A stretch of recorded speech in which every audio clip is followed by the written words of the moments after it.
some other setting that they need to sign? Just so that Are we? ready to go. Yeah. Very good. I don't think you want this there. Where's Sam? Is this on? Where's Sam? Are you going to wait till this is ready to go? No, it's all yours. I'm not totally No, There he is. I got 4 hours. I don't think I can make it down. I don't think I'll probably plug at some point, but not before that.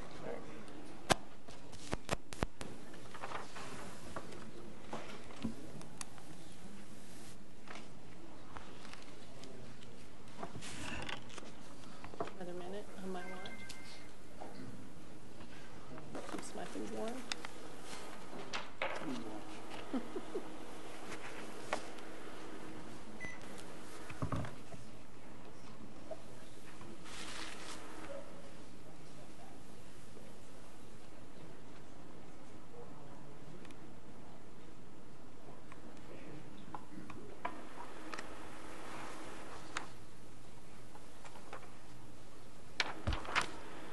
Good evening, everyone. This is the study session of City Council for the City of Englewood on January 7th at 6 p.m. Tonight, our study session is focused on the Englewood City Center, the redevelopment opportunities and critical next steps. And here tonight to present to us are the Redevelopment Manager Dan Poremba, as well as Brad Power, I believe, is going to help with this. They've asked that we let them go through their PowerPoint and present without us interrupting with questions yet, but mark down, what slide it might have been that you had questions on or what area, and then we'll come back. That way they can get through the whole thing, and then we'll be able to have a conversation. All right. Thank you for being here. Thank you, Mayor. Mayor Pro Tem, City Council.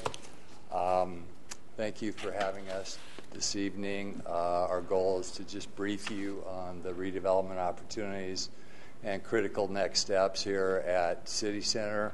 And this follows up on our briefing from last summer, June 11th, where we talked a little bit about what was going on with the foreclosure on the Weingarten property, and then most recently, November 22nd, where we talked about the redevelopment action plan for the city.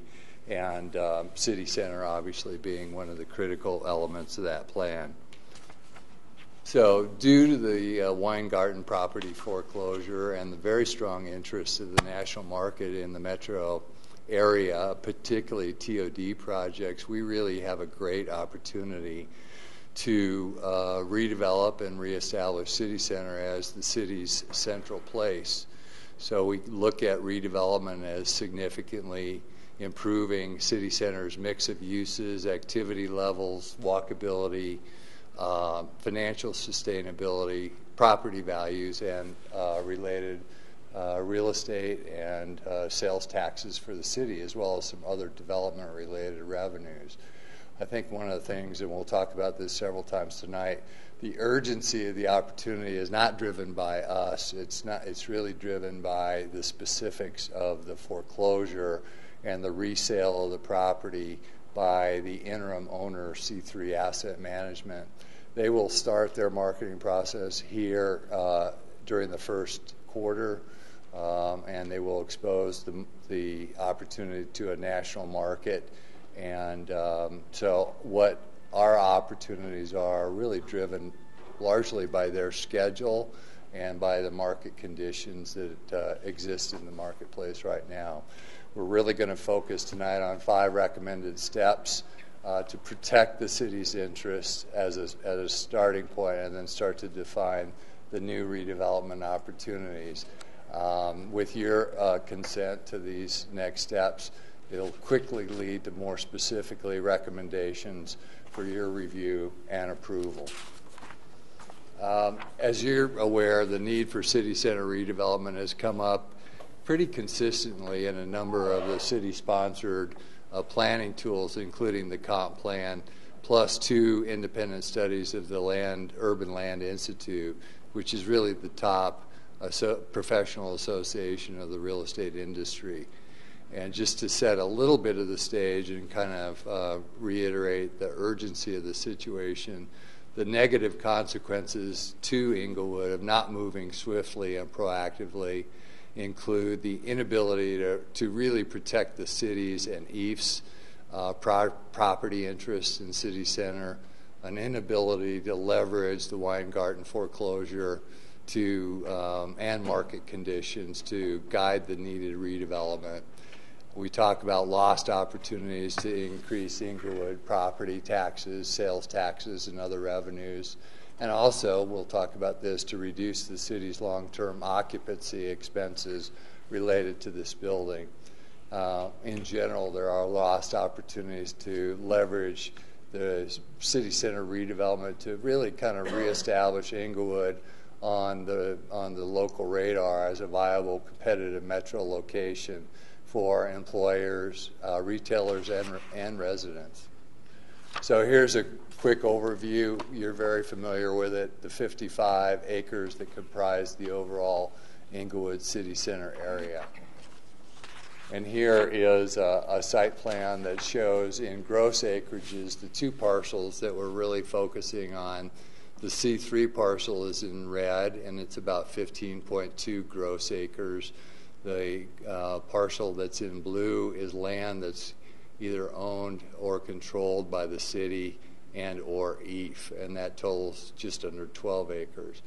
And just for future reference, these are gross acreages. They don't represent deductions for right-of-ways, for streets, or things like that. So these will change, and the net acreage that's available for redevelopment is actually less than that.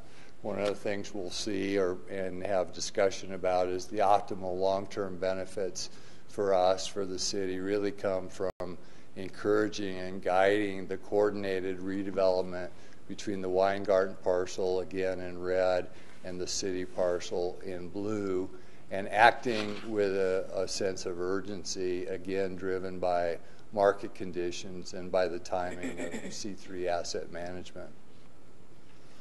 The C3 property, where the city will really have the opportunity to influence what happens with the C3 property, is that prospective buyers of that property will be approaching the city. It's already started to happen, where they will want to discuss ideas for redeveloping that acreage.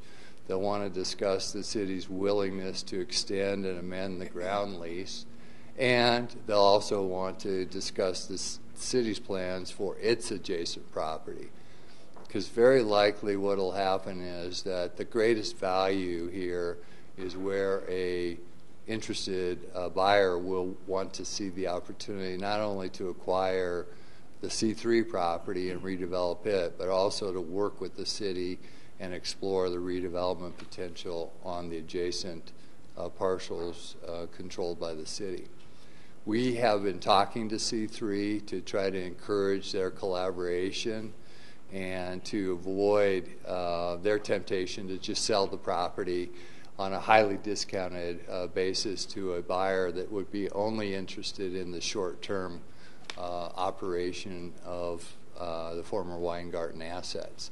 That's really not in the best interest of the city, and so we want to try to influence the selection of the ultimate buyer as much as we can. And one of the things we'll talk about, without dwelling on the detail of it, is that the foreclosure really allowed a major repricing of the Weingarten property. It's our estimate that the ultimate resale of that property probably will result in a loss somewhere between $10 and $20 million to C3 and its debt holders. So what that effectively does is it allows a buyer to come in and look at that and determine how much they can add on to that amount, to that discounted amount, and have a redevelopment scenario make economic sense. So in effect, the foreclosure allows new buyers to look at that property with brand new eyes in a way that Weingarten never could. And on top of that, then, the city has leverage to really influence those discussions because of the fact that those assets sit on top of this ground lease from EAF that now only has 57 years left to the term. And so that will become a big topic for discussion and for potential trade-offs between the ultimate buyer and the city. The city property, again, just about 12 acres, includes this building, its associated parking, the parking lot north of Englewood Station that's ground leased by the city from the Selby family, and various EAF-controlled land adjacent to the station. As with the C3 parcel, the redevelopment of the city property would generate significant new revenues for Englewood, reduce long-term city occupancy costs related to staying in the Civic Center building as is, and just generally contribute to a more desirable, financially sustainable, mixed-use, walkable city center. The 5 critical steps that we really want to focus on tonight and get your assent to, and they're really necessary to protect the city's interests, are selection of a special counsel to assist the city and EAF going forward.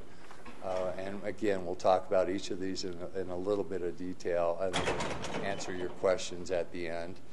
Number 2 is preparation of an unsolicited proposal policy pertaining to the city property. Number 3 is preparation of a non-binding developer request for proposals to explore redevelopment of the city property. Number 4 is negotiation of a second phase professional services contract with Triba Architects. You may recall they've been working under an initial phase contract just to prepare for our conversations with C3. And then number 5 is the necessary scheduling of executive sessions and one-on-one council member briefings as necessary to facilitate the timely discussion of confidential real estate matters going forward, and we'll explain the importance of that. Regarding special counsel, it's really kind of a straightforward proposal. This has been formed in discussions with the city attorney. It's really felt that we need specialized outside expertise to assist us in dealing with the ground lease issues and then the potential conversion of the ground lease to a public-private partnership arrangement. So the recommended special counsel, we anticipate they'll also assist in drafting the unsolicited proposal policy for council's later review. It's generally expected that the current general counsel will stay in place and continue to advise EAF on general EAF matters, but not have to deal with the kind of the technical specific issues related to the ground lease. We've started working on an RFQ for outside legal services, and again, with your consent, following this evening's conversation, we're prepared to work with the city attorney's office and quickly move forward with a procurement process, and then come back to the EAF board and or you with a specific outside counsel for your approval. On the unsolicited proposal policy, as mentioned, really here on one or both parcels, we have the opportunity for what's now referred to often as a public-private partnership or P3 project. And that's simply a situation where the city contributes property and or development rights. In exchange, private development partners contribute capital and expertise, and they assume various redevelopment risks. So in connection with these P3 projects, unsolicited proposal policies are becoming more used and more adopted by state and city governments to facilitate and expedite the formation of these partnerships. Local P3 projects in our area include Denver Union Station, the DIA Great Hall, and the National Western Stock Show. And there are a number of others that are currently in the pipeline.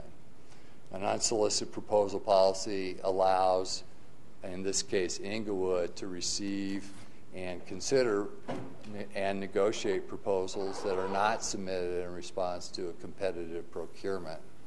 And one of the reasons these are becoming more prevalent is that the private sector is tending to shy away from responding to the traditional RFP type of procurements.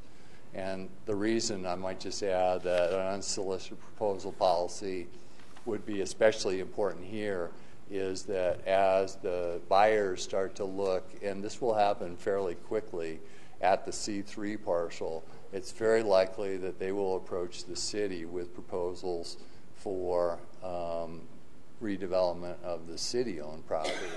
So at that point, the city needs to be in a position to respond potentially to those proposals, consider them, and enter into negotiations. And a unsolicited proposal policy will equip the city to do that.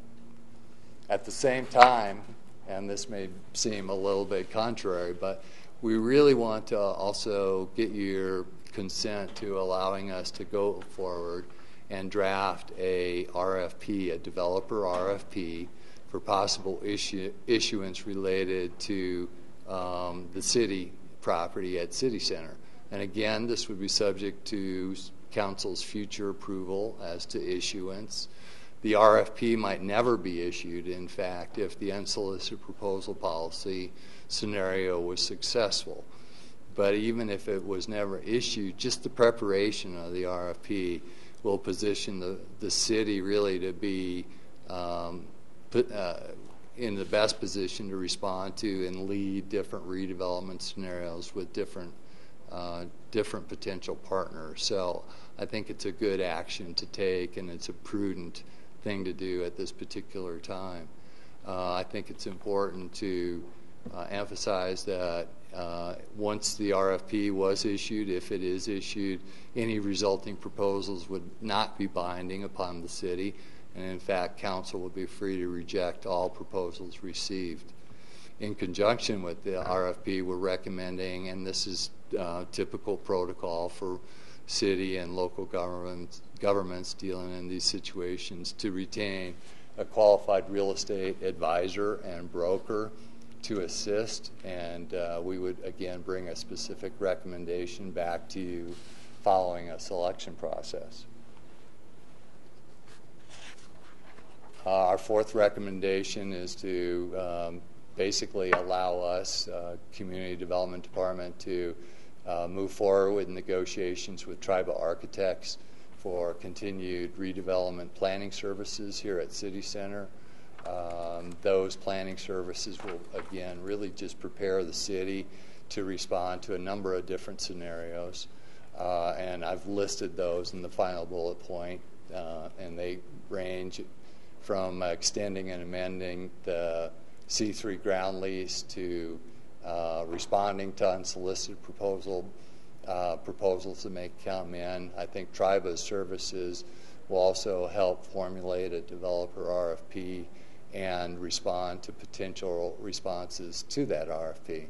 I would see that, and we've discussed this with TRIBA, that during a next phase of services, they would be involved in making at least one, probably more, presentations to Council about redevelopment plans for City Center. They would also be the main facilitator for outreach to the public in terms of taking public input on various redevelopment scenarios and strategies. And then number 5 is really our recommendation, and again, this is kind of a standard protocol for local governments, that as discussions unfold with C3, it's really critical for the City Council to be positioned to have confidential discussions about key options and strategies. And it's the norm for confidential information not to be discussed in public settings, especially up front. These include the names of proposing firms, council-directed negotiating strategies, property values, potential transaction structures, and the like. Eventually, all of that would become disclosed to the public, but up front, if the challenge is if council cannot, for whatever reason, keep this type of information confidential, many potential interested parties will not engage in the process.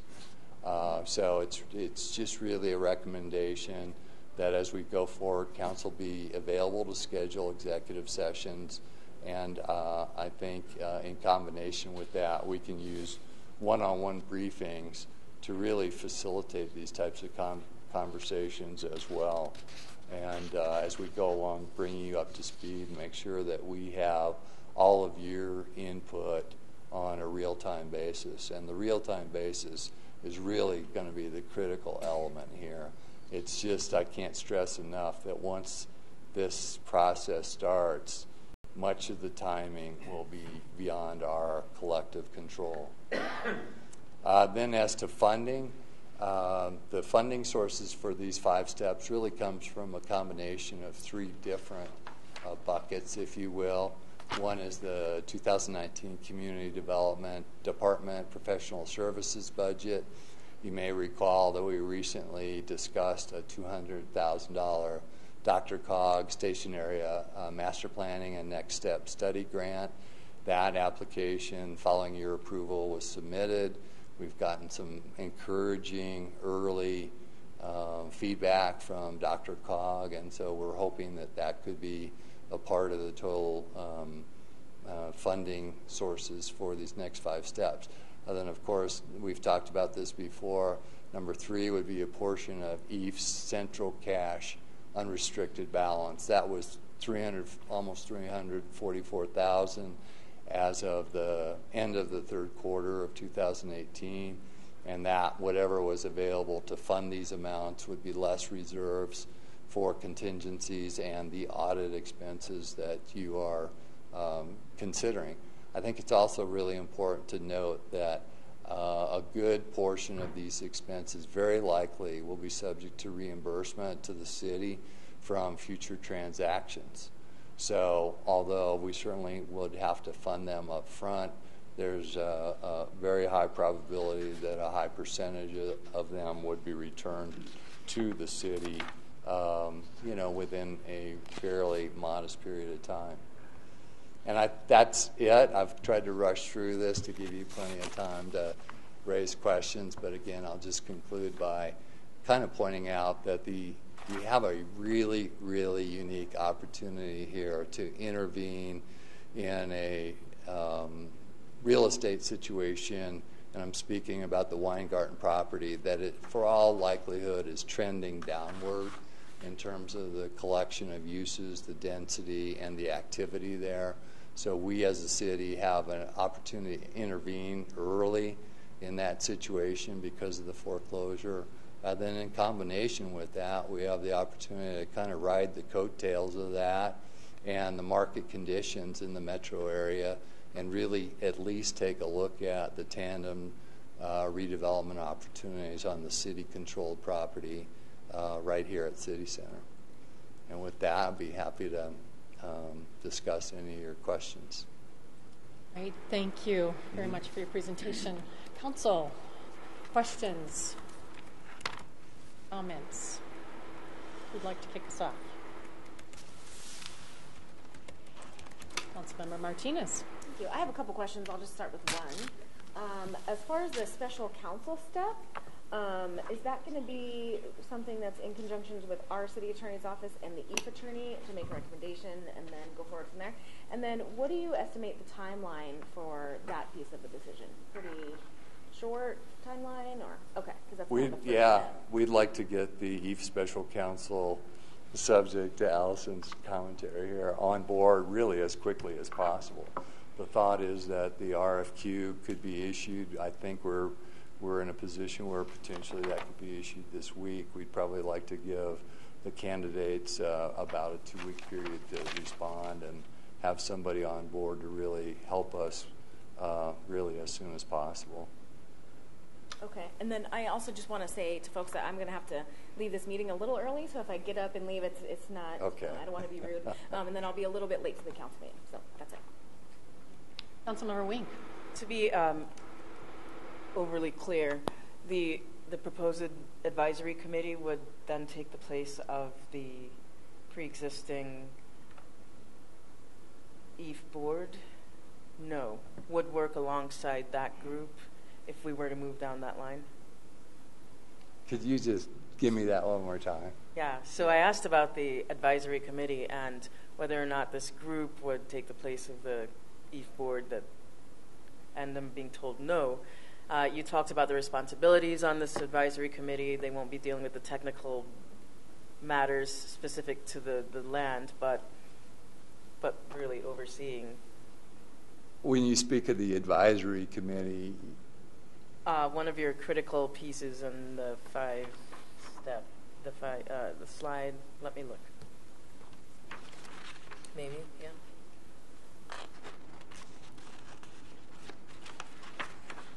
Special counsel. oh yeah, Sorry, okay. That's slide 9, 8, 8 and 9. probably 9 as well. Yeah. It's on several slides. Yeah, so the special counsel is really the outside, attorney and law firm. One human. It's really primarily one human, although the expertise would reside with the law firm that they Sure. represent, because it's a combination of ground lease expertise and public-private partnership expertise that we're looking to. But the general idea is that they would advise the city attorney's office, community development, as well as city council on various matters pertaining to the ground lease, as well as the opportunities to kind of convert that to a public-private partnership. So I think just their reporting responsibilities, if you will be broader than the general counsel that currently represents EAF.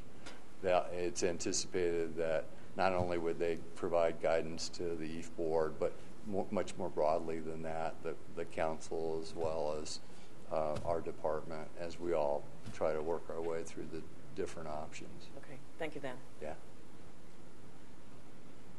Further questions?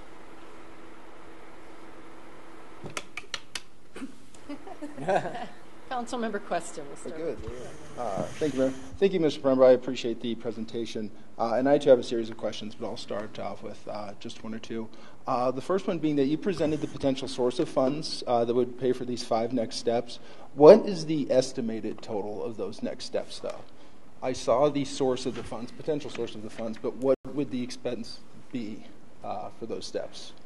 I think the simple answer to that is at this point we don't know.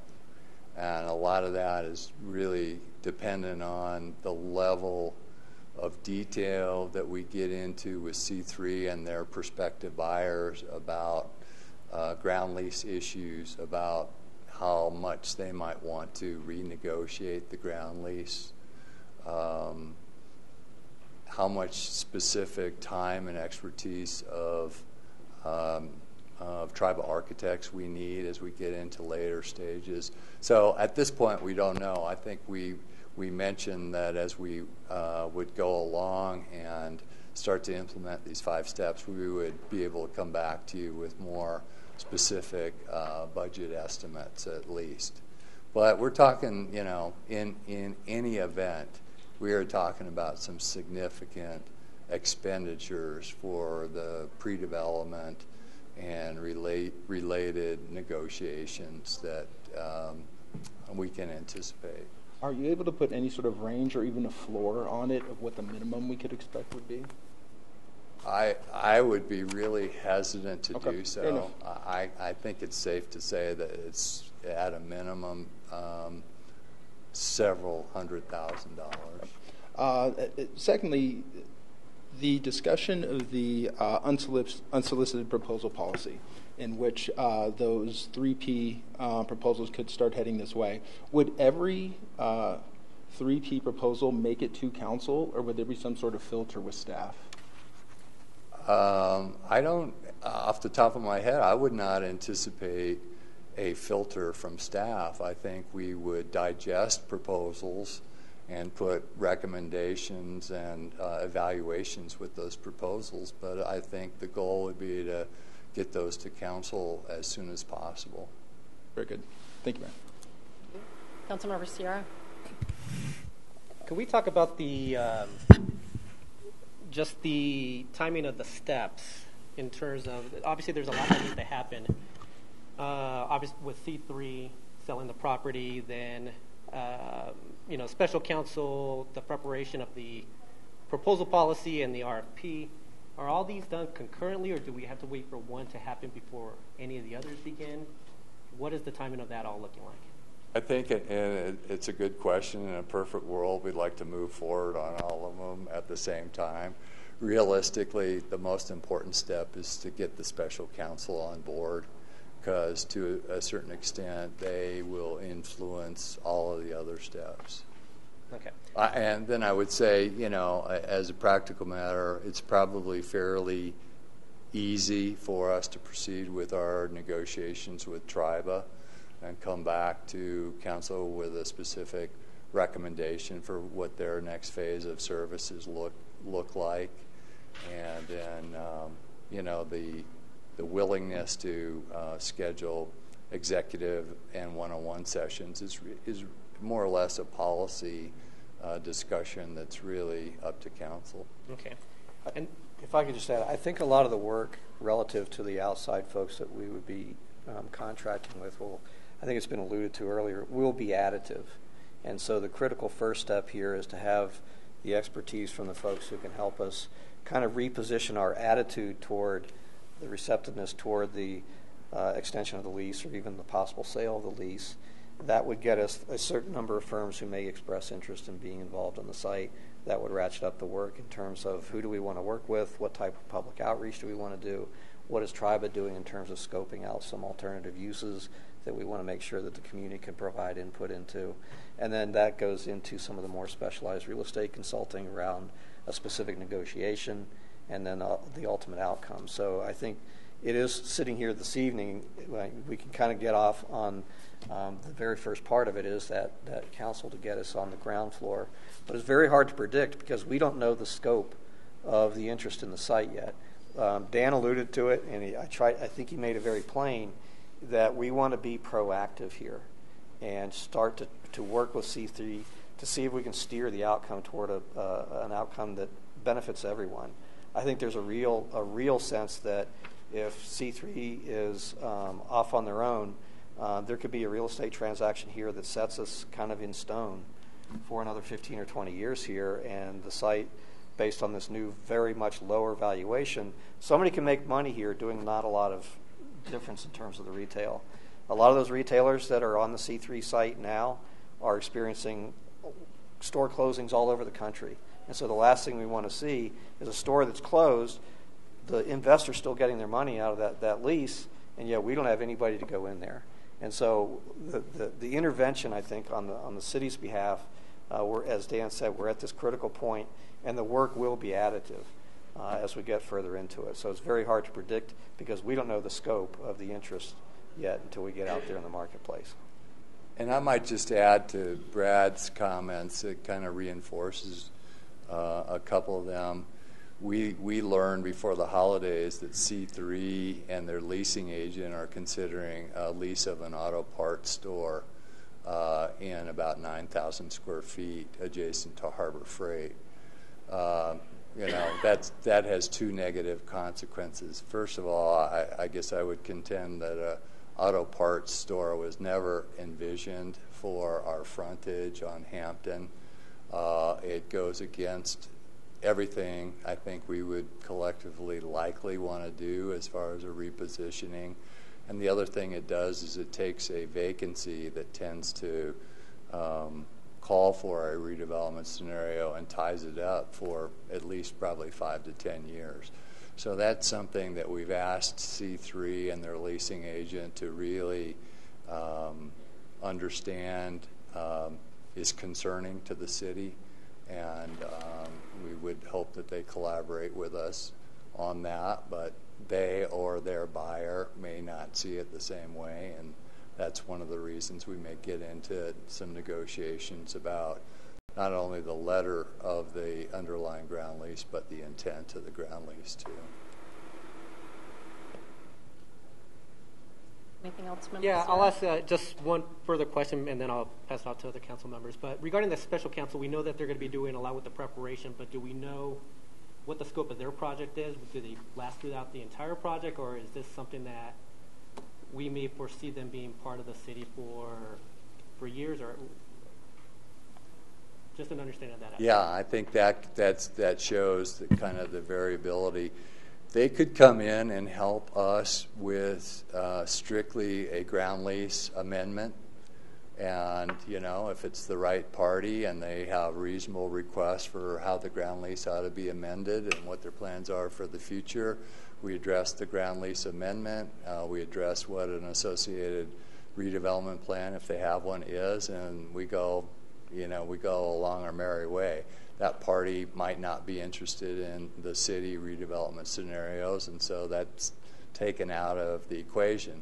However, if all of a sudden they want extensive amendments to the ground lease, they want to provide a very detailed and aggressive redevelopment plan, and they also want to tie it in one way or the other to the redevelopment of the city property, then it really becomes a much bigger picture public-private partnership type of arrangement in which they could literally be helping us for a couple of years.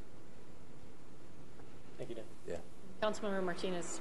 Thank you. Both of you touched on something I had a question about, which is how will the current businesses in the area be impacted and or protected through a process like this? The good news from their perspective is, on average, their remaining lease windows are generally in the 3 to 5 year period. So there's not a lot of future lease term unless they exercise certain renewal options. I would say that they're aware of kind of the uncertainty about the current situation and have been since the foreclosure was initiated over a year ago. But having said that, there is a chance that a number of them will be kept and encouraged to grow and remain in place under a phased redevelopment plan. And some of the plans that TRIBA has worked on actually show them staying and other development occurring in the spaces in between those buildings. So it depends. Sure. Thank you. Councilmember Barentine.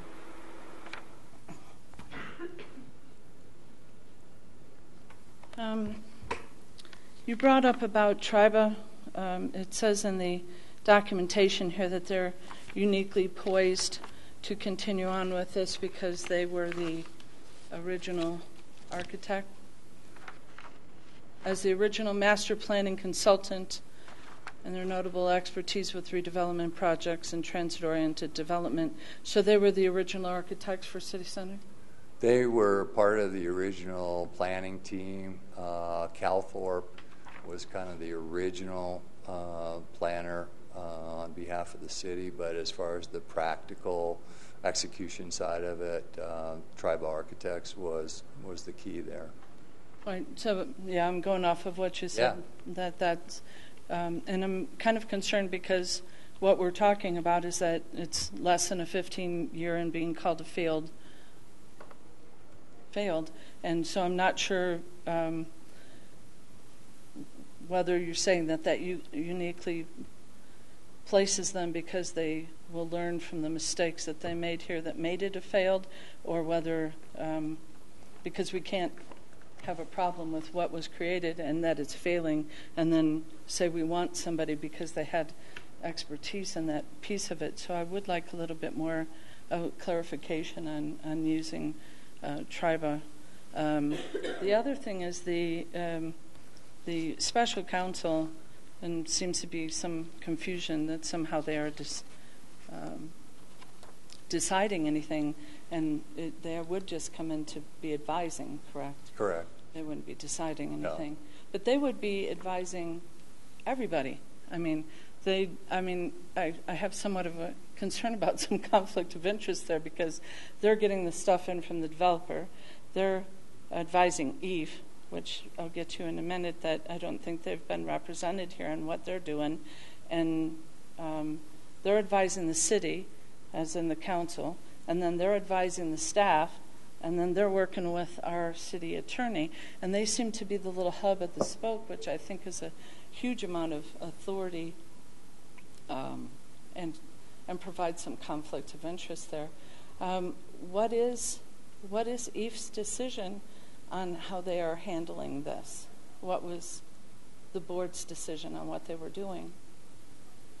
Well, I think the reality is, and this probably gets into bigger picture discussions as it relates to EAF, generally in the context of the redevelopment, there's a thought that EAF's future and EAF's role will be considered. It's very possible that that role could be absorbed by the private sector, and in these types of situations it typically would be. We don't know that today. Generally, as it relates to the outside counsel, the thought is that they would have, and this is the case in many of these situations, they would have dual reporting responsibility both to EAF and to the city. And the reason for that is that the city's interests in city center tend to be much bigger and much longer term than EAF's. So they need to be able to address both of those going forward. And I think we would ask the representatives, the candidates, to address how they've played that role in other situations where they've been advising both the government entity itself as well as its real estate entity. But I think the idea is they would be representing the city and its real estate entity, EAF, and they would have no opportunity to work for any outside firms or interested parties. They would be our retained counsel. Then I'll just move ahead and address TRIBA. Generally it's true that, and I still get many calls from different planning groups around the country. City Center was generally, for a first-generation TOD, transit-oriented development project, regarded as a major success. And you may differ on that, but it received awards, and many people really emulated it. It was early on in the evolution of transit-oriented development projects, and so it served, I think, at the time quite well. We've seen a big evolution in the real estate industry and transit-oriented development, and particularly the retail business. Retail is a completely different animal today than it was at the time that this project was planned, as well as is density, mixed use, mobility. All those topics are really in a much different place than they were 20 years ago. So the good news is, because we have relatively low density, lots of open parking, and the fact that the city still controls a good portion of the real estate, either directly or indirectly, we have a really great opportunity to reposition and redevelop and revitalize this real estate. So from that perspective, I think the phasing and TRIBA's familiarity with it and their expertise with other really notable transit-oriented developments, including Union Station, where they were really one of the key players, I think they're extremely well suited to it. Like I said, my comment still stands. I have a concern with that, and I appreciate it. But in maybe some of the answers you can go into a little bit more depth, because I'm not trying to get such lengthy answers. I need to try and get all the questions in, if I might, unless other council people have some other questions first. I've only asked 2 of mine, and I have a lengthy list. So if we could wait a minute, Sure. and I'm going to let Mayor Pro Tem go next, and then we'll come back to Councilmember Sierra, and then back to you. Tonight, you do want us to give you direction on a couple things, all right? So yes, we'd really like just a general assent on those 5 items, and all of which we'd come back to. I'm going to be really honest with you. We may not get there tonight, but we will try. Mayor Pro Tem. Okay. My first question is on the map on page 5, the city center site plan. Which properties does the city own versus which properties we control? Because it says, and is it possible for us, the people that get the paper packet, to get a color copy of the map because it's really difficult to tell the color scheme. But on the map itself, Are you talking about this one, please, for information? yes, number 5, city center site plan. In the blue area, you said that it are properties that the city owns as well as the ones we control. So apparently there are some on there that we do not own in the blue area. Yeah, I can give you just a brief overview on the blue. There are probably 3 primary parcels on the blue. One is the Civic Center property. This building and adjacent parking is leased city from EAF for the next through the end of 2023. At the end of 2023, this property reverts to city ownership. Okay. Then the other big parcel is that north parking lot, which is subject to shared parking agreements with RTD. It's roughly about 5 acres. That is ground leased by the city as the lessee from the Selby family, and that goes for another 50 plus or minus years. And then we would either need to renew that lease or it would revert back to them. Right, and there's a general assumption here, and this is again one of those things that in a perfect world wouldn't at this point get discussed in public, but there's a general assumption that because that annual ground rent is so low right now, there is a very likely opportunity for the city working in conjunction with a developer to be able to purchase that land on a current basis, which would be a win-win for all parties. In addition, then, there are some kind of miscellaneous parcels that are adjacent to the east of the station, kind of that narrow land between the big northern parcel and the Civic Center property. And it includes the air rights, if you will, above the bus turnarounds that are just south of the station. So there's a general thought there that that property is also developable under a number of scenarios. For example, you could have a hotel that sits above portions of the transit area, including the bus turnaround. And that's land that is currently owned and controlled by EAF. Okay, so then it also, there's a statement in the packet that the EAF funds have been collected as part of the fixed annual administration fee charged to the 7 participants in the common area maintenance agreement. Who are the 7 participants in the common area maintenance agreement? So they include, if I can remember all of them, they include Walmart, RTD, the apartment project, Art Walk. They also include, by way of participants, the city. They include Chuck E. Cheese. They include the Corner Bakery property. C3. And then, of course, C3 as the successor to Weingarten. So you have 7 parties who have contributed not only the CAM charges, but then on top of that, an associated management fee. Okay, thank you. I appreciate that. And I have more questions, but I'm just going to go ahead and... Councilmember Sierra, I got 2 quick questions that don't require lengthy answers. So the $200,000 Dr. Cog grant, when do we expect to see that granted? We're hoping to get a thumbs up or thumbs down here during the month of January. It would then be subject to negotiation of an IGA agreement that would be brought back to council later in the year, hopefully sometime during the summer. Okay. And then the second question is, obviously there's a significant upfront cost to the city for some of these 5 steps. Have we seen significant interest in the property to make sure that that's not a sunk cost for the city? Yes, we have. We have had developers approach us, indicate that not only are they interested in buying the C3 parcel, but they're very interested in talking to the city, talking to city council about the formation of a partnership that would have them bring significant investment capital to the situation, and out of that would be reimbursements to the city. Thank you. Yeah. Councilmember Barrington. And let me, before you speak, we've got 10 minutes left, so what I'm wondering is, we're not going to get to this, obviously, because we have a regular meeting tonight, but I think we could put it on next week's agenda. There's a couple things I just looked ahead we might be able to move.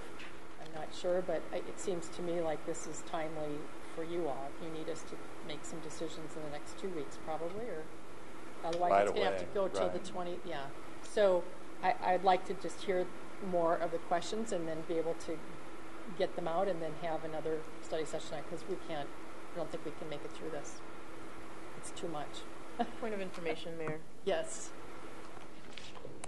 If the group, understanding we have additional questions, many of them, if the group at least could agree on the first bullet point, would that I feel that would suffice in taking community development quite a bit, at least give you some room to progress while maybe we have another week before and address the other questions. I think that's fair to say. That's really our most critical path item, is so that we can get that RFQ issued, right, and move forward with that outside attorney so do we selection. think we can do that tonight? I'm sure we could. Let's go to Councilmember Barrington, and we'll give her a couple minutes to ask another question, and then let's take that up then.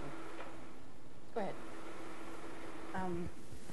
No, I have a huge problem with the way that we're trying to put together the special counsel issue because of what I believe is the conflict of interest, and I think we have to have some more conversation on exactly what that RFP would look like and where we would go with that. We have already had a situation where we have our city attorney advising EVE as a separate entity, and we've already had some concerns with that as well, and has already been part of this process.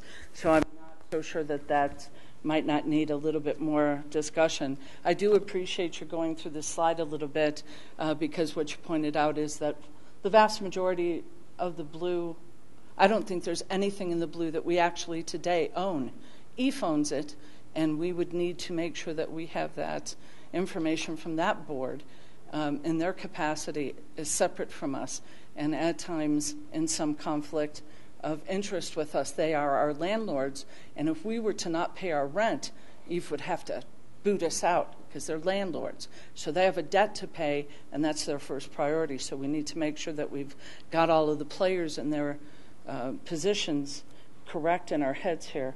I am concerned, as Councilmember Quest brought up, about the and this is just more for you to be able to write down the questions, I guess, is these requested proposals, is that the RFP process is generally a guide so that the city, the council, the constituents have a voice in saying, this is what we would like to see, here's the parameters of it. And we're kind of flipping it on its head to say, because developers kind of don't like that process, they like to just come and make proposals, and then we'll evaluate them as they're coming. And I do think we need to go through some kind of understanding of what the community wants. I know you're going to do some of that RFP process, but we need to have the community understand the direction we're going in so that if they say, no, that's not what we want, it's our community. And I realize that you don't want to go to the political whims of either the constituency or the council, but that's the reality of it. That's their community, and they've got to live in it. So I am kind of concerned that we've kind of got that tail wagging the dog there, and I want to see how this RFP process that you're proposing is going to fit with this kind of just handing it over and just letting proposals come to us. The one-on-one with council, I'm extremely concerned about the consistency of information and communication going on if we're going to start having one-on-one meetings for something this important. If we're going to agree to do this in an executive session, that's one thing, but to start having one-on-one meetings with council members, I think, is a huge concern. So if that was misunderstood, then if you could clarify that a little bit more. Could I have you stop for a second, because I think there were 3 issues there. Do you want to respond to any of those right now? Well, I thought we were just doing the questions. No, well, they weren't necessarily questions. They were your perspective on things. Well, there are questions for additional information. Maybe I didn't make it clear. Between the RFP process and the P3 process, I believe that you have some kind of marriage of what you were trying to do with them. I'd like to see how that's going to work because I think it's backwards and it's not giving the citizens or this council an opportunity to see what's coming in. And maybe I need some clarification on what you believe that P3 process is. One-on-one with council would kind of make it very difficult for all of us, and I think there's a transparency issue that's very concerning for that. Maybe you could clarify that a little bit more. Okay, let's stop there. I'd like you to start with that one because I think that might be being misunderstood, but I could be wrong. So could you start with I still have two more questions. I know you do, but we only have 5-6 minutes left. We're going to have to finish this at another time, so I'm just going to get one thing. Could you talk about the one-to-one versus special? I think that's obviously council's discretion. It is a way when you get into complicated and confidential real estate matters to allow those to move forward in real time. Obviously, if council is willing to schedule executive sessions on a fairly short timeline basis, that could replace that in total. But the idea is that maybe the two together allow the city to be as responsive as will likely be needed to this discussions with third parties. And we'll pledge that we'll do our level best to limit those to just the key areas of discussion, and obviously no decision making until there's opportunity for the public to be aware of some of the choices ahead of you. And then my last one was, I don't understand why we're not waiting until we have a new city manager in order to do this. This is going to impact the next 15, 20 years. I believe that we could probably have a little bit more thoughtful process. It'll be too late. In simple terms, it'll really just be too late. I am not convinced of that, and that's why I asked some additional questions, which I would like the information for. I realize that you're saying market, and there was a lot of information that you spoke about that was not actually in the packet piece of it, and I wrote down some questions with that. I'll be happy to give that to you on the side, but I am not sure that that's going to get us success if we do it the same way we did before.